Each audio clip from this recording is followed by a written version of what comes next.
नमस्कार, नवभारत टाइम्स में आपका स्वागत है। आपके साथ मैं हूं विनीत त्रिपाठी। पूरा देश आज आजादी के महोत्सव को मना रहा है, मगर आज दुनिया भर की निगाहें अलास्का पर भी टिकी हुई हैं। आज विश्व की दो महाशक्तियां अमेरिका और रूस के राष्ट्राध्यक्ष अलास्का पर मुलाकात कर रहे हैं। पूरा अमेरिका, पूरा रूस छोड़कर दोनों देश इस बर्फीले आर्कटिक के इस कोने में मुलाकात कर रहे हैं, जो कि रूस और अमेरिका के भौगोलिक लिहाज से एक दूसरे के सबसे करीब भी है। यह मुलाकात भारत के लिए भी बेहद अहम है, क्योंकि भारत और अमेरिका के व्यापारिक रिश्ते तनावपूर्ण चल रहे हैं। इसका सबसे बड़ा कारण है भारत का रूस से तेल खरीदना। अगर ये शांति वार्ता सफल होती है तो रूस से प्रतिबंध हट सकते हैं और फिर अमेरिका के सुर भी नरम पड़ेंगे। हालांकि अभी यह कहना अतिशयोक्ति होगी कि रूस और यूक्रेन जंग बंद हो जाएगी। पुतिन के साथ होने वाली शिखर वार्ता के पहले ट्रंप का बड़ा बयान आया है। ट्रंप ने कहा कि पुतिन उनके साथ उलझेंगे नहीं। व्हाइट हाउस में पत्रकारों से बातचीत करते हुए ट्रंप ने स्वीकार किया कि व्लादिमीर पुतिन यूक्रेन पर पूर्ण क्षेत्रीय नियंत्रण हासिल करना चाहते हैं। हालांकि उन्होंने जोर देकर कहा कि उनके अमेरिकी राष्ट्रपति रहते ऐसा नहीं हो सकता। उन्होंने कहा कि मुझे लगता है कि राष्ट्रपति पुतिन एक समझौता देखना चाहेंगे। मुझे लगता है कि यह एक ऐसा युद्ध है जो कभी होना ही नहीं चाहिए था।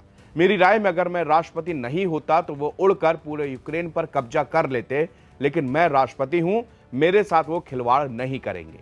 इस दौरान ट्रंप ने यह भी कहा कि पुतिन के साथ दूसरी बैठक बेहद महत्वपूर्ण होगी। इसमें यूक्रेन के राष्ट्रपति व्लादिमीर जेलेंस्की भी शामिल होंगे। उन्होंने संभावना जताई है कि दूसरी बैठक में भाग लेने के लिए यूरोपीय नेताओं को भी आमंत्रित किया जा सकता है। ट्रंप ने बताया कि बैठक का मुख्य उद्देश्य पुतिन और यूक्रेन के राष्ट्रपति के बीच अभी फिलहाल पहले दौर की बातचीत को शुरू करवाना है। डोनाल्ड ट्रंप ने एक और बड़ा दावा किया। उन्होंने रूस के राष्ट्रपति को मुलाकात के लिए तैयार होने के पीछे भारत पर लगाए गए टैरिफ की बड़ी वजह बताया है। अमेरिकी राष्ट्रपति ने इस महीने की शुरुआत में भारत के ऊपर 25% का बेस टैरिफ लगाया। इसके बाद ट्रंप ने रूसी तेल खरीदने पर भारत के ऊपर 25% का अतिरिक्त शुल्क लगाने की घोषणा की। ट्रंप के अतिरिक्त टैरिफ के बाद भारत से अमेरिका में आयात होने वाले सामानों पर 50% का शुल्क टैरिफ पहुंच गया है, जो ब्राजील के साथ सर्वोच्च स्तर पर है। फॉक्स रेडियो पर एक शो में ट्रंप ने कहा कि भारत पर उनके टैरिफ ने नई दिल्ली को रूस से तेल खरीदने से रोक दिया। इससे संभवतः मॉस्को को बातचीत की मेज पर लाने में अभी भूमिका निभाई है। यह पूछे जाने पर क्या प्रतिबंधों की उनकी धमकियों ने पुतिन के फैसले को प्रभावित किया, ट्रंप ने कहा कि हर चीज का असर होता है। उन्होंने कहा कि मैंने भारत से कहा था कि हम रूसी तेल खरीदने पर आपसे शुल्क लेंगे। इसमें उन्हें रूसी तेल खरीदने से हाथ धोना पड़ा। जब आप अपना दूसरा सबसे बड़ा ग्राहक खोते हैं तो इसका असर आपको पड़ता ही पड़ता है। अमेरिकी राष्ट्रपति डोनाल्ड ट्रंप पहले ही कह चुके हैं कि उन्हें पुतिन से होने वाली मुलाकात के शुरुआती पहले 2 मिनट में अंदाजा हो जाएगा कि बात बनेगी कि नहीं, क्योंकि वो डील करते हैं। इसलिए उन्होंने पुतिन से मिलते ही 2 मिनट में मालूम कर लेंगे कि क्या आगे होने वाला है।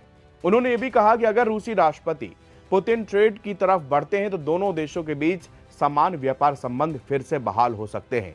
आज की बैठक में यूक्रेनी राष्ट्रपति जेलेंस्की शामिल नहीं होंगे। ट्रंप ने संकेत दिया कि एक दूसरी अधिक महत्वपूर्ण बैठक जल्द ही आयोजित की जाएगी। इसमें जेलेंस्की के साथ दूसरे यूरोपीय नेताओं को भी शामिल किया जा सकता है।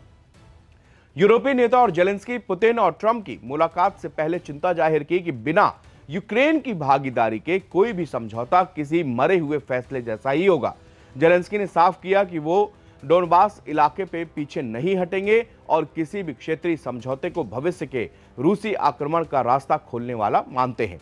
यूरोपीय नेताओं ने ट्रंप से गुजारिश की है कि किसी भी शांति समझौते में यूक्रेन की क्षेत्रीय अखंडता की रक्षा की जाए। फ्रांस और ब्रिटेन जैसे देश अमेरिका से सुरक्षा की गारंटी की मांग कर रहे हैं, जबकि ट्रंप ने कहा है कि नाटो इसमें शामिल नहीं होगा। ट्रंप ने स्वीकार किया कि इस बैठक के विफल होने की 25% संभावना है, लेकिन उन्होंने उम्मीद जताई है कि एक महत्वपूर्ण बैठक होगी। जेलेंस्की का कहना है कि वो जल्द ही ट्रंप से अपडेट की उम्मीद कर रहे हैं और 3 तरफा बैठक की तैयारी कर रहे हैं। अब बात करते हैं दोनों नेताओं ने शिखर सम्मेलन के लिए अलास्का को ही क्यों चुना। अलास्का कभी रूस का हिस्सा हुआ करता था, जिसे जार अलेक्जेंडर द्वितीय ने 1867 में $72 लाख लगभग 54 लाख पाउंड में अमेरिका को बेच दिया था। ऐसे में इस बात की कोई संभावना नहीं कि पुतिन अब ट्रंप के सामने अलास्का को वापस लौटाने की मांग करेंगे। लेकिन यह तय है कि रूसी राष्ट्रपति के दिमाग में एक जमीनी सौदा है जो अमेरिका के साथ करना चाहते हैं। पुतिन के विदेश मामलों के सलाहकार यूरी उशाकोव ने बताया कि शिखर सम्मेलन के लिए अलास्का एक पूरी तरह से तार्किक जगह है। अमेरिका और रूसी मुख्य भूमि से बीच का अंतर भले ही 55 मील का हो, लेकिन मॉस्को से अलास्का के सबसे बड़े शहर एंकोरेज तक लगभग 9 घंटे की फ्लाइट है। वाशिंगटन डीसी से एयरफोर्स वन से यात्रा करने वाले ट्रंप के लिए भी यह 8 घंटे से कम नहीं होगा। अलास्का दोनों पक्षों के मिलने का उचित स्थान है, जो बताता है कि इस स्थान को तय करने में कुछ अन्य कारक भी महत्वपूर्ण भूमिका निभा रहे थे।